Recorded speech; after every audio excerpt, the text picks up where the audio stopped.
Buenos días, hermanos. Si queréis abrir vuestras Biblias al capítulo 7 de Génesis, vamos a considerar estos versículos que nuestro hermano Paco acaba de leer a partir del versículo 24 de Génesis 7. Espera un momento. De agua.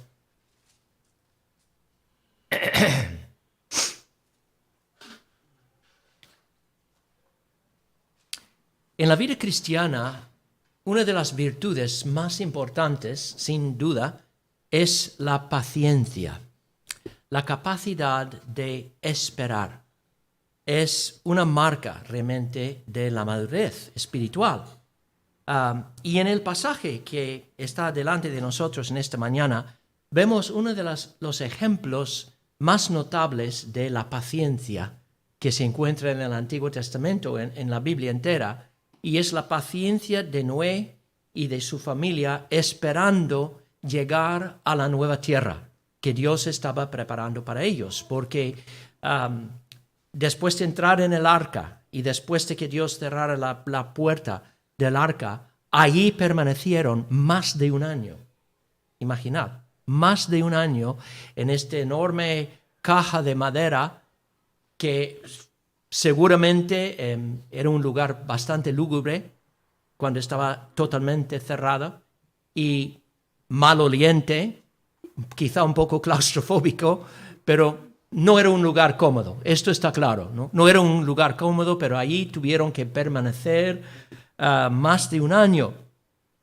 Ahora bien, Noé y su familia ya habían aprendido algo de la paciencia durante todo el proceso de construir el arca, porque te puedes imaginar que tuvieron que soportar muchas burlas, muchas mofas de sus vecinos.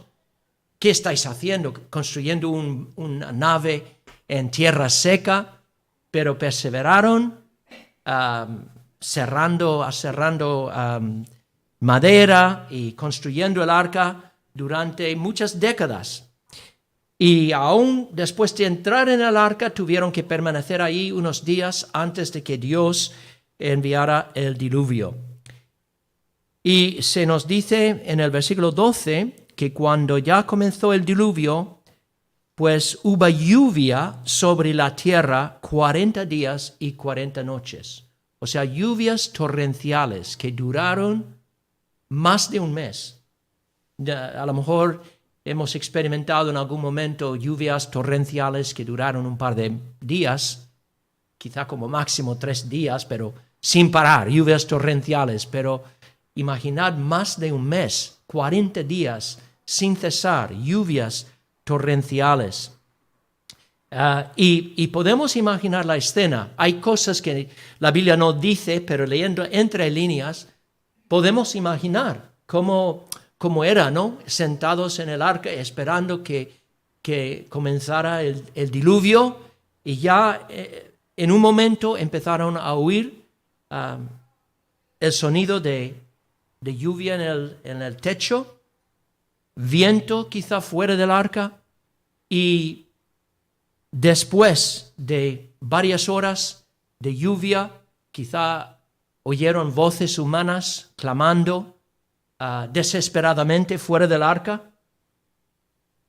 Al comienzo del diluvio es posible que sintieran un temblor de la tierra, porque dice que al comienzo de la lluvia, dice, aquel día fueron rotas todas las fuentes del grande abismo y las cataratas de los cielos fueron abiertas. Entonces, simultáneamente en todo el mundo se rompieron estas fuentes del gran abismo. Estamos hablando de actividad sísmica o tectónica. La tierra está temblando.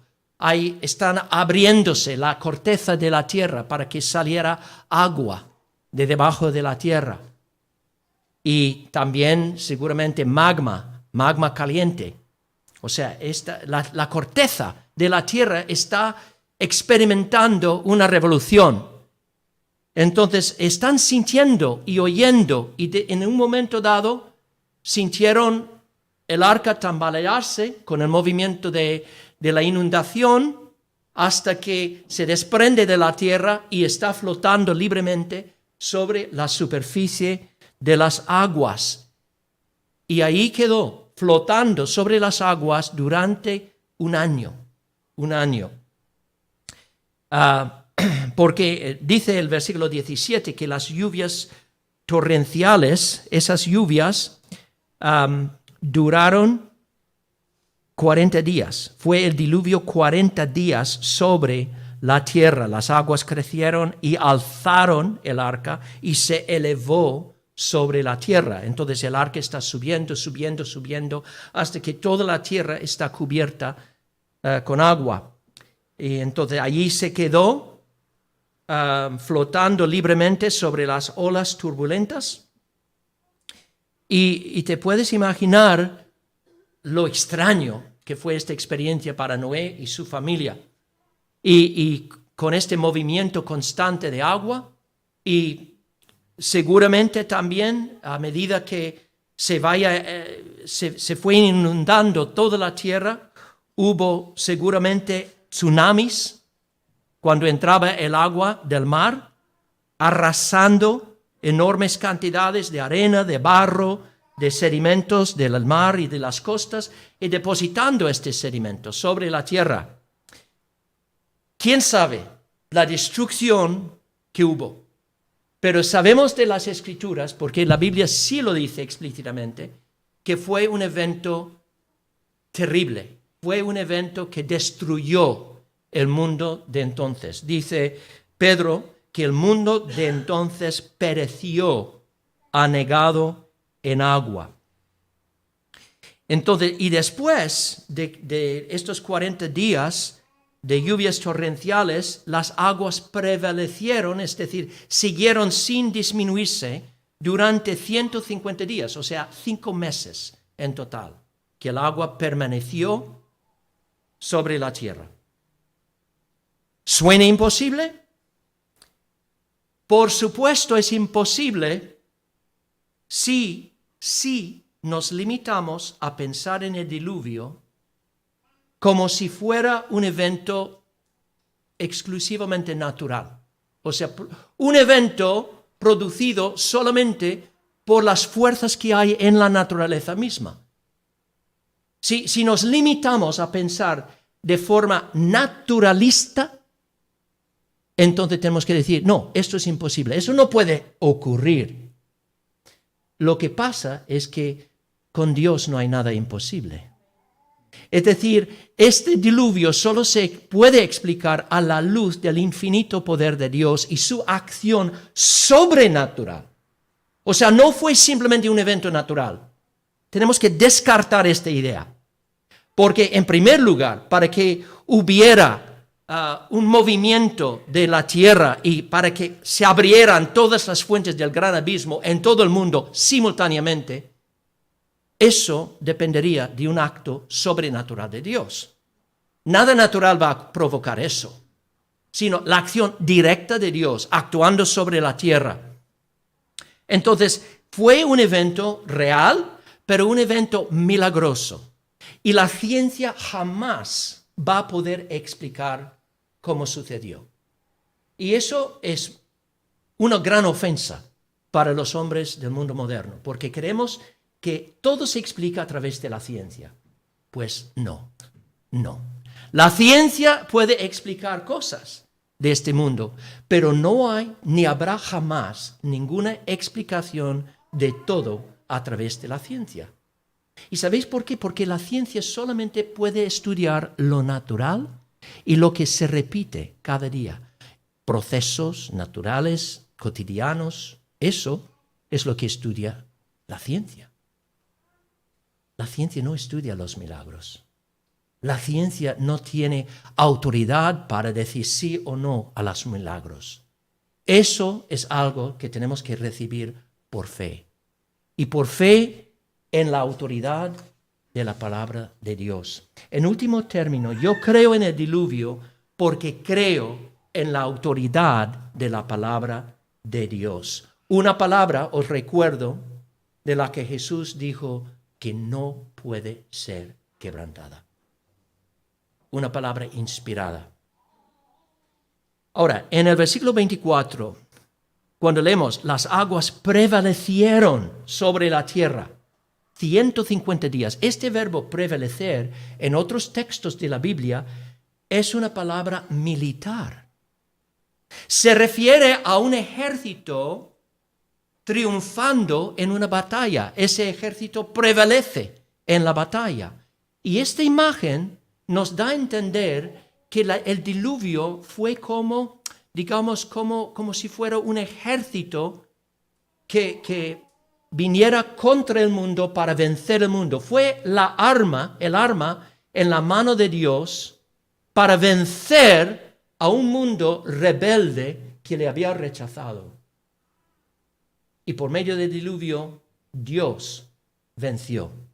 Las aguas prevalecieron sobre el mundo y el mundo entero quedó derrotado, muerto en la batalla, muy por debajo de las profundidades del agua.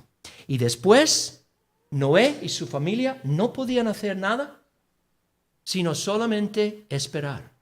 Esperar a que Dios actuara. Porque humanamente hablando, estaban en una situación desesperada. Todo lo que conocían, todo su mundo familiar había desaparecido.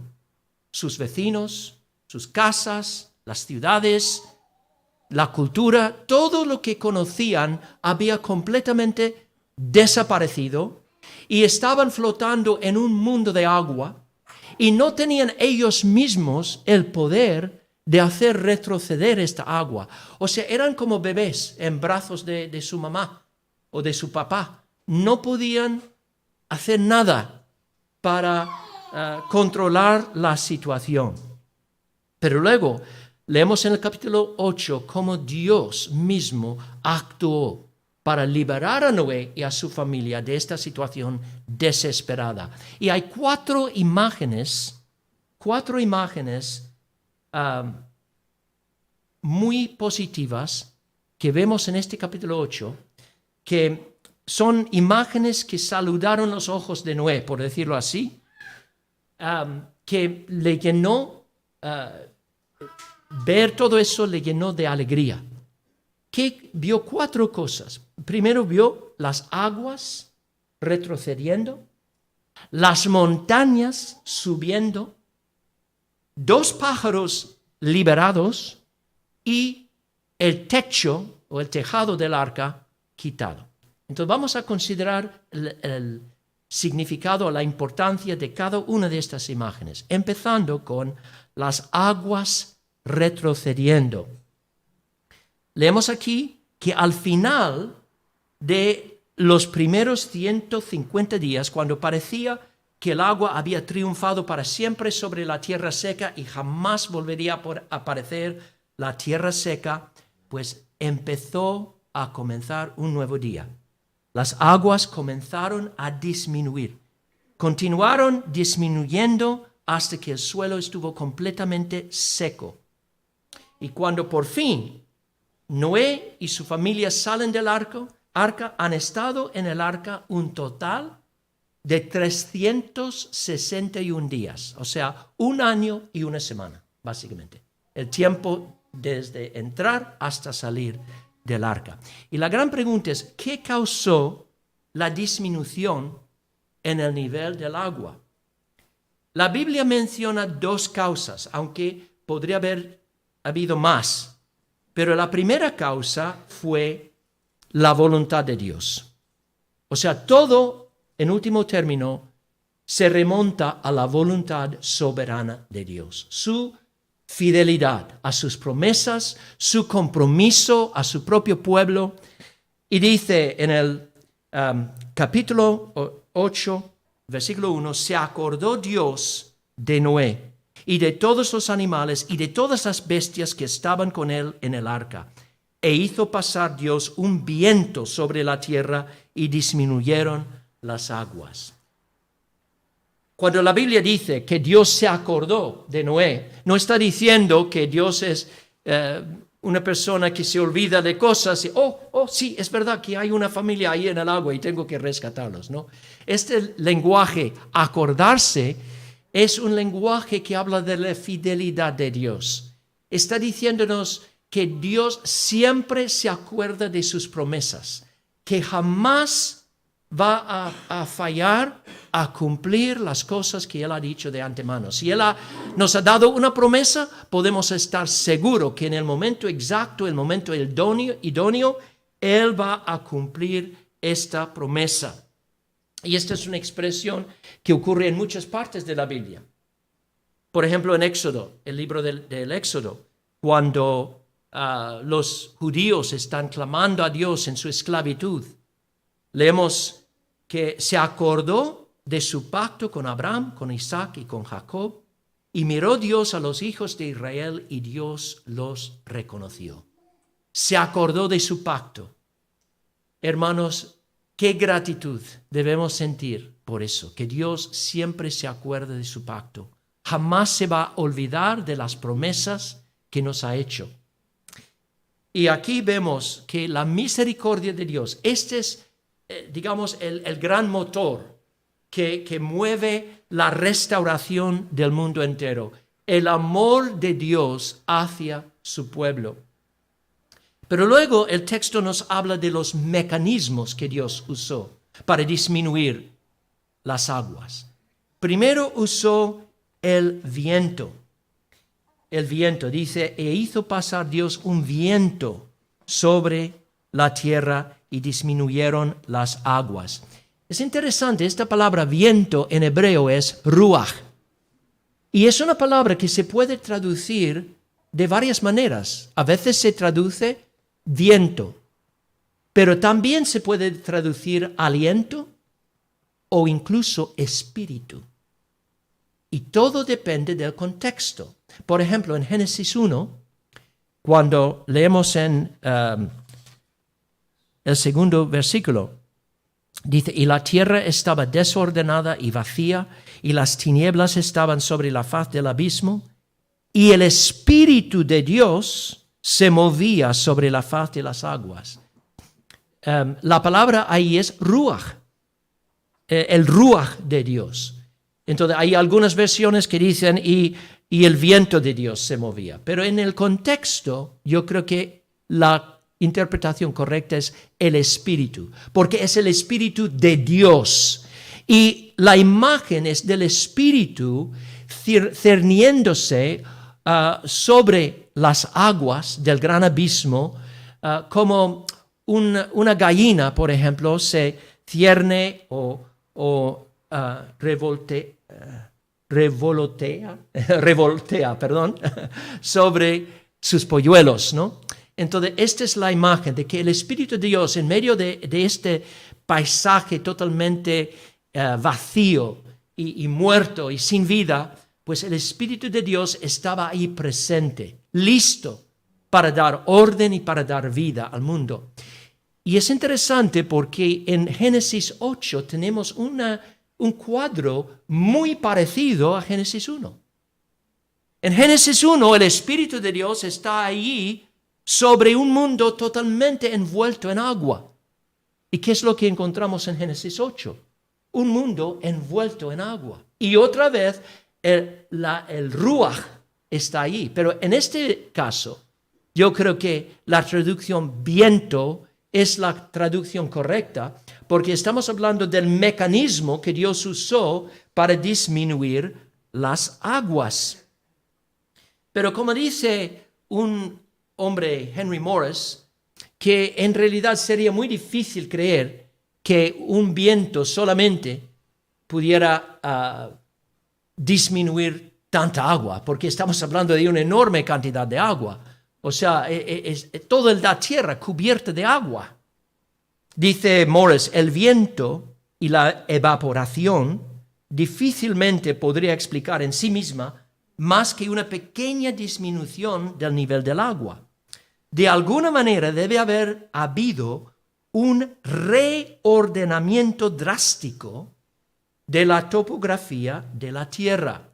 Y en un momento voy a mostrar evidencia bíblica de eso, de que durante el diluvio hubo un reordenamiento, una reconfiguración de la faz de la tierra. Y voy a mencionar otra vez a un hombre que mencioné en otro mensaje, Andrew Snelling. Andrew Snelling es un geólogo de profesión, tiene su doctorado en geología, pero es cristiano y es creacionista. Él cree literalmente en el diluvio y él ha desarrollado un modelo a base de su conocimiento de la geología, un modelo explicando cómo podrían haberse retirado las aguas. Y él dice que al principio del diluvio, cuando se abrieron estas fuentes del gran abismo, que habla de, obviamente, de acción sísmica o acción tectónica, cuando esto ocurrió, él cree que se formaron nuevos fondos oceánicos a partir del magma extruida o emitida del manto de la Tierra. Y el aumento de estos fondos oceánicos calientes, ¿qué sería el efecto? Pues desplazar el agua que estaba ya en las cuencas oceánicas, esa agua sería desplazada sobre la tierra, creando tsunamis, creando una inundación inimaginable sobre todos los continentes. Y dice, a medida que los nuevos fondos marinos se enfriaran y se volvieran más densos y pesados, se habrían hundido en el manto, y esto a su vez habría causado que las aguas de la inundación fluyeran hacia atrás, drenando los continentes hacia las nuevas cuencas oceánicas recién creadas. Es una teoría científica, pero es interesante notar dos cosas. Primero, hay cierta evidencia física apoyando esta teoría, porque es cierto que en las cuencas oceánicas hay mucho menos sedimento que sobre los continentes. O sea, el fondo del mar es más nuevo que todas las rocas que han sido expulsadas, que están ahora sobre los continentes. Pero no solo eso, pero si leemos Salmo 104, que es una descripción claramente poética de la providencia de Dios sobre la tierra, hay una porción de este salmo que parece hablar del diluvio. Y dice, Dios fundó la tierra sobre sus cimientos, no será jamás removida. Con el abismo, como con vestido, la cubriste. Entonces, el abismo está hablando de esas fuentes del gran abismo, que toda esa agua del abismo, Dios cubrió la tierra como con vestido. Sobre los montes estaban las aguas. A tu reprensión huyeron. Al sonido de tu trueno se apresaron. Subieron los montes, descendieron los valles al lugar que tú fundaste. Los pusiste término, el cual no traspasarán ni volverán a cubrir la tierra. Esas aguas sí cubrieron la tierra durante el diluvio, pero después, cuando, dice el Salmo 104, cuando Dios reprendió estas aguas y huyeron, se apresaron, entonces subieron los montes, descendieron los valles al lugar que tú fundaste. Pusiste término a esas aguas y no traspasarán ni volverán a cubrir la tierra. Now, esta es muy interesante. Según Snelling, entonces, habla de los montes subiendo, los valles bajando. Snelling cree que las montañas muy altas que vemos hoy en día en cordilleras como los Andes o los Himalayas, que estos probablemente se formaron como fruto de este movimiento tectónico durante y después del diluvio, cuando las placas tectónicas se chocaron y entonces ocurre algo que se llama cuando dos placas continentales se chocan, hay un fenómeno que se llama la subducción de una placa que pasa por debajo del otro y levanta en alto la tierra. Entonces, según Snelling, esos montes muy, muy altos que vemos hoy en día, los Himalayas, los Andes, pues probablemente fueron creados por el choque de estas placas y el levantamiento de la tierra. Y una confirmación de que esto puede ser verdad es que en la cima de las montañas más altas en el mundo de hoy hay siempre fósiles marinos. Y eso demuestra que esa tierra estaba bajo el agua y fue elevada por movimiento tectónico. Entonces, Dios envió el viento, luego Él también, según el texto, Él cerró las fuentes. Leemos en el versículo 2, y se cerraron las fuentes del abismo y las cataratas de los cielos, y la lluvia de los cielos fue detenida. O sea, después de estos 150 días, Dios cerró, digamos, los grifos. Si tienes una bañera que está llenándose de agua, la única manera de parar esto es cerrar los grifos. Entonces, Dios cerró la fuente de agua desde arriba y cerró la fuente de agua desde abajo. Pero luego, ¿qué pasa? Si tienes una bañera llena de agua, no basta simplemente cerrar el grifo.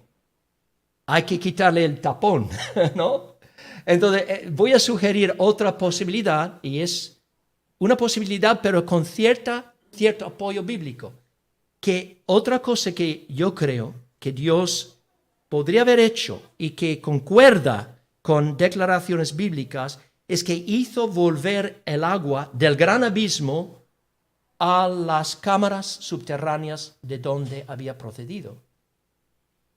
Y digo esto porque es muy interesante, como dije en otro mensaje, que los científicos ahora, de hecho en meses, hace unos meses, han confirmado que hay una cantidad enorme de agua bajo la tierra. Ahora los científicos están diciendo que puede haber 3 veces más agua bajo la tierra que en todos los océanos del mundo. Imaginad. 3 veces más agua bajo la tierra. Ahora, si Dios es todopoderoso, ¿por qué no podría haber hecho que ese agua que salió de la tierra, salió de las fuentes del gran abismo, volvieran a sus cámaras subterráneas? ¿Y qué es lo que dice Salmo 104 en cuanto a esas aguas? Pues a tu reprensión huyeron. ¿A dónde huyeron? ¿A dónde huyeron? Pues para mí tiene sentido que huyeron de donde habían venido. Y luego dice, y les pusiste término. O sea, encerró esas aguas para que no puedan salir más, para que no puedan volver más, para cubrir la tierra. Otra cosa que dicen los científicos que es muy interesante es que esa agua, toda esa agua que está bajo el agua, no está ahora en forma líquida, sino está químicamente unida a los minerales que hay en el manto de la tierra, un tipo de mineral que una gran porción del mineral es agua y se llama ringwoodita, es el nombre del mineral. En otras palabras, por estar químicamente unida a los minerales en el manto, estas enormes cantidades de agua que están allí están firmemente encerradas allí en sus cámaras subterráneas y no van a volver para inundar la tierra. Y todo esto encaja muy bien con lo que dice Salmo 104. Entonces, Noé y su familia en el arca vieron cómo las aguas retrocedieron. Pero luego, otra imagen muy positiva, de mucho ánimo, era ver las montes aparecer. Leemos en el versículo 5, y las aguas fueron decreciendo hasta el mes 10º, En el 10º, al primero del mes, se descubrieron las cimas de los montes. Y luego aprendemos en el versículo 4 que esos montes que aparecieron fueron las montañas de Ararat. Ararat es una cadena de montañas, realmente, que se extiende desde la región al norte y al este del monte Ararat en Turquía hasta las colinas que bordean la llanura mesopotámica. Y dice el versículo 4 que en el 7º mes, pues el arca reposó sobre los montes de Ararat. No dice que quedó ahí en el monte de Ararat, que reposó en los montes, o sea, en esa zona donde están los montes. Ahora, lo que esto indica es que durante los primeros 7 meses del diluvio, el arca se había desplazado una distancia de unos 800 kilómetros, que es más o menos la distancia en línea recta desde Málaga a Barcelona. Entonces, aun si estamos hablando, que como algunos dicen, bueno, no creo que fuese un diluvio mundial, creo que fuese regional, creo que fue un diluvio regional. Bueno, estás hablando de una región el tamaño de España, por lo menos.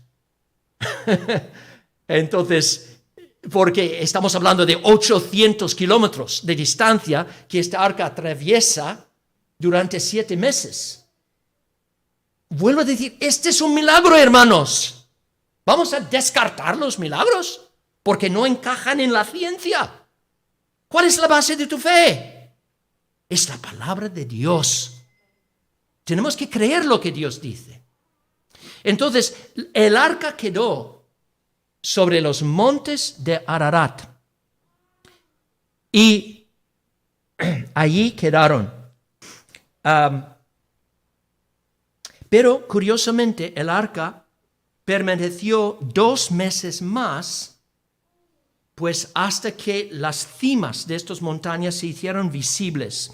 Y cuando las montañas comenzaron a aparecer, elevándose de las aguas como gigantes resucitados, saliendo de sus tumbas, pues cuánto se debería haber alegrado el corazón de Noé. Porque ahora vieron que Dios era fiel, que ya estaba secando la tierra y que pronto podrían salir del arca a tierra seca. Tercera imagen, pájaros. Entonces, Noé tenía el deseo de reconocer en la tierra, de ver qué estaba pasando allí, con qué rapidez estaban disminuyendo las aguas. Entonces, lo que hizo fue tomar primero un cuervo.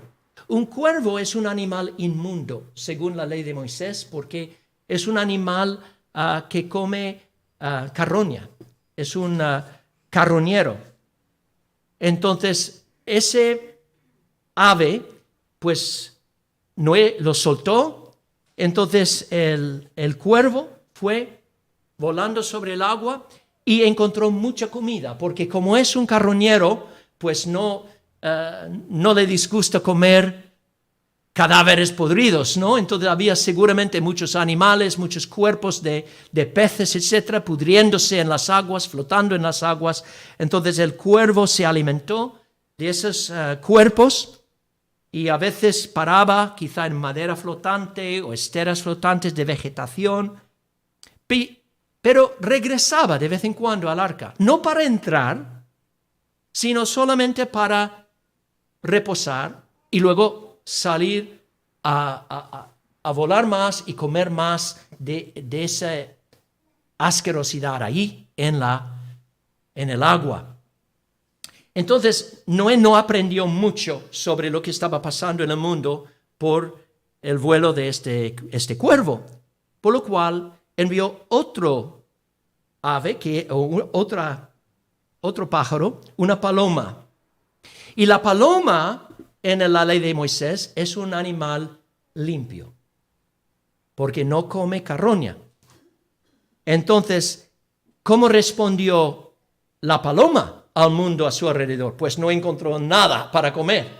Y enseguida volvió al arca y Noé lo recibió. No encontró lugar de descanso para la planta de su pie, es lo que dice la Biblia. Y yo creo que muchos comentaristas cristianos han encontrado en esto como una hermosa ilustración del cristiano. La diferencia entre la persona mundana, que es como el cuervo, y el cristiano, que es como la paloma. La persona mundana se siente en casa en este mundo lleno de inmundicia y se come de todo. Se come de todas las cosas muertas. Pero el cristiano, cuando sale al mundo, por mucho que circule por el mundo, no va a encontrar un lugar de reposo. No va a encontrar el alimento que busca. ¿Y qué hace? Vuelve al arca. Vuelve al arca. ¿Y quién es el arca? El Señor Jesús. El Señor Jesús. Entonces, la segunda vez que Noé envía la paloma, regresa con una hoja de olivo en su pico. Y esto es una señal de nueva vida. O sea, Noé se dio cuenta, porque que esta hoja no vino de un trozo de madera flotando en el agua, porque era una hoja nueva. Entonces, este era un indicio de que las plantas ya estaban empezando a brotar. Y esa paloma había encontrado vida nueva. Y por eso la imagen de la paloma con la hoja de olivo en su pico es siempre un símbolo, ahora es un símbolo universal de la paz y de la prosperidad y la tranquilidad, porque es una señal de que realmente de la bendición de Dios, de que Dios ya había juzgado el mundo por el diluvio, pero ahora el juicio ya ha sido ejecutado y ahora va a bendecir el mundo. Y ahora va a darles a Noé y a su familia un lugar donde vivir. A la luz de todo eso, podemos entender mejor la razón por la que Dios envió en el bautismo de Jesús. El Espíritu Santo descendió sobre Jesús. ¿En forma de qué? En forma de una paloma. Y esto se remonta al arca y al diluvio. Era una señal, porque por medio de este descenso del Espíritu sobre Jesús en forma de paloma, Dios estaba diciendo al mundo: en este hombre vais a encontrar un lugar seguro. Vais a encontrar un refugio de la ira de Dios, un refugio del desierto de este mundo. En él las promesas de Dios, de nueva vida, de paz, de esperanza, en él se cumplen todas las promesas. En él son sí y amén. Entonces Cristo es el arca, Cristo es aquel a quien tenemos que acudir para gozar de la bendición y el favor y la salvación de Dios. Si hay alguien que me está escuchando en esta mañana, aquí o por medio del internet, que nunca ha acudido a Jesucristo, pues te imploro que vayas enseguida a Él, que le pides que te salve, que te libere de este mundo de tus propios pecados y que puedas entrar en Él como Noé y su familia entraron en el arca. La última imagen de esperanza que vemos en este texto es el techo quitado del arca. Leemos en el versículo 13. Y sucedió que en el año 601 de Noé,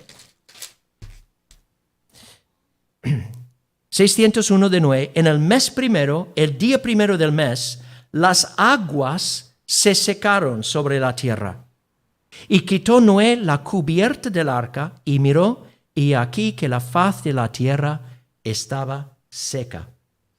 ¿Te puedes imaginar el cambio dramático, ¿no?, que ocurrió cuando Noé y sus hijos quitan la cubierta del arca y por primera vez en un año pueden ver el cielo azul y pueden ver el sol y toda esa luz ahora entrando en el arca en la planta superior del arca, porque había 3 plantas.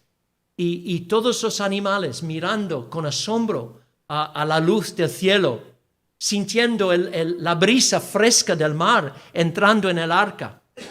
¡Qué alegría! Seguramente les entró a todos un gran deseo de ahora pisar tierra seca, pero no. Noé entendió una cosa, que tenía que esperar las instrucciones de Dios. Entonces, con gran paciencia, con gran dominio propio, permaneció en el arca y les dijo a todos, tranquilaos, porque vamos a quedarnos aquí hasta que Dios diga que salgamos. Y ahí permaneció otros 10 o 11 días hasta que recibió el orden de Dios. Dios le dio permiso a Noé y también a su familia para salir del arca, y ahora podían comenzar una vida nueva en una tierra nueva. Ahora, concluyendo, yo creo que en este pasaje aprendemos varias verdades muy importantes para la vida cristiana, pero solo voy a destacar 2 verdades. Primero, por mucho que tengamos que esperar a que Dios actúe en nuestra vida para liberarnos de circunstancias angustiosas, tenemos su promesa que en el momento idóneo Él va a intervenir y jamás se olvidará de nosotros, jamás nos abandonará. Él va a intervenir para sacarnos de nuestra miseria y va a establecernos en el lugar de bendición. Yo creo que hay momentos en la vida cristiana cuando cada creyente se siente abandonado por Dios, y somos honestos. Yo sé que yo he pasado por momentos así. Yo puedo pensar en un periodo de mi vida cuando se sentía realmente como si Dios me hubiera abandonado. Y por mucho que clamaba a Él, pues no respondía a mis oraciones. Y seguramente Noé y su familia podrían haberse sentido así durante los meses en el arca. Estaban en este lugar muy incómodo, en oscuridad, en este ambiente tan raro, como he dicho, maloliente, con todos los animales ahí. Tenían su trabajo que hacer, pero anhelaban volver a la normalidad. Anhelaban salir a tierra seca. No tenían ningún control sobre el futuro. No tenían ni timón ni brújula para guiar el arca, y aun si lo hubieran tenido, no había lugar a donde ir, porque todo agua. Entonces no había ninguna posibilidad de tomar las riendas de su propio futuro. Tenían que esperar a Dios. Tenían que esperar y perseverar en fe y confianza de que Dios no me ha olvidado. Dios a su debido momento va a actuar, va a intervenir, me va a salvar de estas circunstancias desorientadoras. Y Noé en estos momentos se acordó de la promesa que Dios le hizo en Génesis 6. Estableceré mi pacto contigo. Él sabía que el Dios que no puede mentir le había hecho una promesa. Entonces Dios no podía hacer otra cosa que cumplir su promesa, porque es un Dios fiel. Es fiel a su pueblo, pero sobre todo es fiel a sí mismo. Es fiel a su carácter, es fiel a su palabra, es fiel a sus promesas. Él siempre va a cumplir todo lo que ha prometido hacer. Y eso nos lleva a la segunda verdad. Dios, sin lugar a dudas, va a completar la obra de salvación que Él ha comenzado en nuestras vidas. Dios no es como algunas personas que comienzan un proyecto y lo abandonan antes de terminarlo. No. Todo lo que Dios comienza, lo termina. Cuando Dios cerró la puerta del arca, estaba diciendo a Noé y su familia, yo voy a estar con vosotros. De aquí en adelante, vosotros estáis bajo mi cuidado, nada va a impedir que alcancéis la meta de este viaje, porque yo mismo voy a controlar todos los movimientos del arca, ¿Lo voy a llevar al sitio exacto donde yo quiero que esté? Y de la misma manera, Dios les dice a todos aquellos que vienen a su Hijo para la salvación, que Él les va a salvar hasta el final. Como dice Hebreos 7:25, Cristo puede salvar perpetuamente a todos los que por Él se acercan a Dios, viviendo siempre para interceder por ellos. Hermano, tu seguridad descansa sobre la intercesión constante de Jesucristo a tu favor.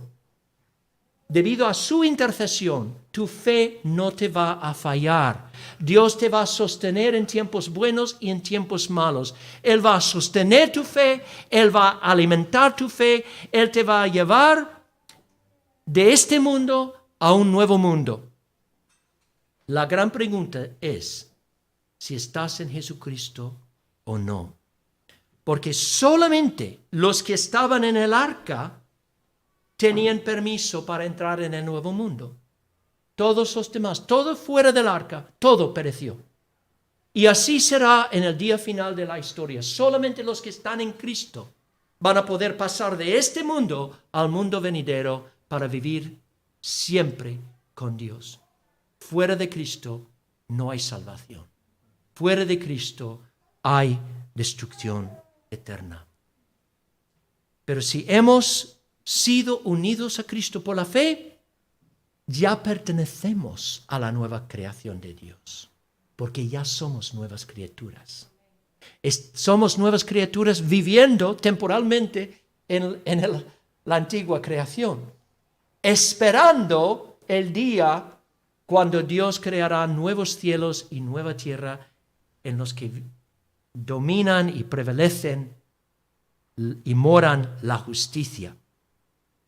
Así que estamos como Noé y su familia, estamos en un tiempo de espera. Estamos esperando el cumplimiento de todas las cosas. Y tenemos que vivir en este tiempo exactamente como Noé vivió, con una fe humilde y sumisa a Dios y diligente en cumplir todas las instrucciones que Dios le dio. Fijaos en la obediencia de Noé. Desde el primer momento, cuando Dios le llamó a construir el arca, hasta el último momento, cuando pisó tierra seca, él obedeció a Dios en todo. Cuando la cubierta del arca ya estaba quitada y veía el sol y veía el cielo azul y tenía un anhelo tan grande de pisar tierra, dijo, no voy a correr delante de Dios. Voy a esperar su momento. Y precisamente porque esperó a Dios, permaneció en la bendición de Dios. Hermanos, la paciencia es una virtud necesaria. Si tú quieres experimentar la bendición de Dios, tienes que clamar a Dios, Señor, dame un espíritu paciente. Dame un espíritu perseverante. Tenemos que seguir manifestando confianza en el cuidado providencial de Dios en tiempos difíciles. Tenemos que seguir caminando en ese camino de obediencia a su palabra hasta el día en que Él complete la obra de salvación que ha comenzado ya en nuestras vidas. Tomemos aliento de estas 4 señales esperanzadoras que Dios nos da aquí en Génesis 8, de cómo Él alentó al espíritu de Noé durante su peregrinaje en el arca. Así nos va a alentar también, con muchas bendiciones, muchas señales de su presencia y su obra en nuestras vidas. Lo que tenemos que hacer es aferrarnos a Él, aferrarnos a su palabra y seguir adelante con fe y paciencia hasta heredar la herencia completa. Amén. Señor, te damos gracias por este pasaje de la Escritura y lo que nos enseña sobre tus caminos. Gracias por cómo tú proveíste a las necesidades de Noé y su familia durante el diluvio. Gracias, Señor, que tu palabra es fiable y que podemos confiar en toda su enseñanza. Gracias, Señor, que tú eres un Dios todopoderoso, que tú haces obras sobrenaturales y milagrosas que traspasan nuestra comprensión, que traspasan lo que puede explicar la ciencia incluso. Gracias, Señor, que tú eres un Dios en quien podemos confiar ahora y en el día de nuestra muerte. Gracias que tú has prometido llevarnos algún día a una nueva tierra donde mora la justicia, donde podemos vivir contigo y con todos tus santos para toda la eternidad. Ayúdanos, Señor, a sostenernos conforme a tu promesa. Te lo pedimos en el nombre de Jesús. Amén.